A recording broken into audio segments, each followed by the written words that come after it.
ನಾವು ನೋಡ್ರಿ ಇವತ್ತು ಕೊಟ್ಟೂರಿಗೆ ಹೊರಟೇ ಬಿಟ್ವಿ.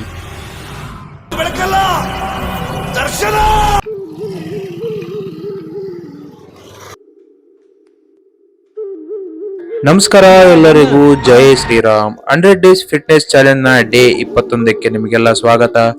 ಬರ್ರಿ ಇವತ್ತಿನ ವ್ಲಾಗ್ ಸ್ಟಾರ್ಟ್ ಮಾಡೋಣ ಅಂತ ನಾನು ಬಂದೆ ಸೀದಾ ರೋಡಿಗೆ. ಇವತ್ತು ಕೂಡ ಬರೇ ವಾಕಿಂಗ್ ಇರುತ್ತೆ. ಯಾಕಪ್ಪ ಅಂದ್ರೆ ಇವತ್ತು ಸಾಯಂಕಾಲ ನಾವು ಕೊಟ್ಟೂರಿಗೆ ಪಾದಯಾತ್ರೆ ಹೋಗ್ತಾ ಇದೀವಿ.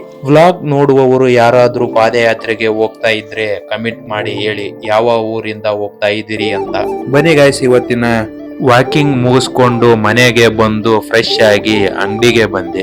ಅಲ್ಲಿ ನಮ್ಮ ಮಹೇಶ್ ಅವರು ಬಂದ್ರು. ಅವರು ಮನದಾಳದ ಮಾತುಗಳನ್ನು ಹೇಳ್ತಾ ಇದ್ರು. ಇವತ್ತು ಅಲ್ತಿಕೊಂಡು ಸ್ನಾನ ಮಾಡಿದರಂತೆ. ಇದು ಇವರ ಕೆಟ್ಟ ಕೆಲಸ ಅಂತೆ. ಅಲ್ಲಿ ನಮ್ಮ ಅರುಣ್ ಅವರು ಸಹ ಬಂದಿದ್ರು. ಇವರು ಹೆಂಗೋ ಒಂದು ಊರು ಬಿಟ್ಟಿದ್ರು, ಮತ್ತೆ ನಮ್ಮ ಜೀವತಿನಕ್ಕೆ ಊರ್ ಬಂದವ್ರೆ. ಅಂಗಡಿ ಕೆಲಸ ಎಲ್ಲ ಮುಗಿಸ್ಕೊಂಡು ನಾವು ಸೀದಾ ಹೊರಟ್ವಿ ರೇಷನ್ ತರೋಕೆ. ಯಾಕಪ್ಪ ಅಂದ್ರೆ ನಮ್ಮ ಊರಿನಿಂದ ಕೊಟ್ಟೂರು ಪಾದಯಾತ್ರೆ ಸೇವಾ ಸಮಿತಿ ಅಂತ ಸಂಘ ಇದೆ. ಅವರು ನಮಗೆ ಪ್ರಸಾದ ಎಲ್ಲ ಮಾಡಿಸ್ತಾರೆ. ಅದಕ್ಕಾಗಿ ನಾವು ರೇಷನ್ ತರೋಕೆ ರೇಷನ್ ಎಲ್ಲ ತಾತನ ಮಠದಲ್ಲಿ ತಂದಿಟ್ಟು ನಾವು ಹೊರಟ್ವಿ ಪಾದಯಾತ್ರೆಗೆ ತಯಾರಿ ಮಾಡಿಕೊಳ್ಳೋಕೆ.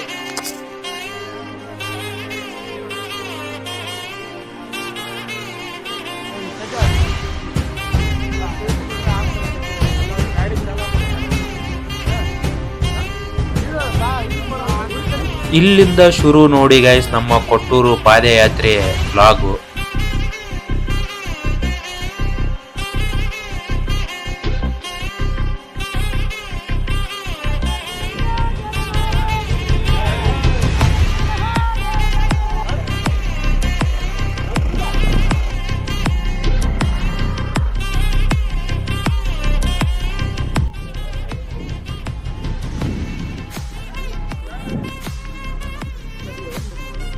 ಇನ್ನು ನಾಳೆಯ ಕೊಟ್ಟೂರು ತೇರಿನ ವ್ಲಾಗ್ ಬರ್ತಾ ಇರುತ್ತೆ. ಫಾಲೋ ಮಾಡಿ ಇಟ್ಕೊಂಡಿರಿ.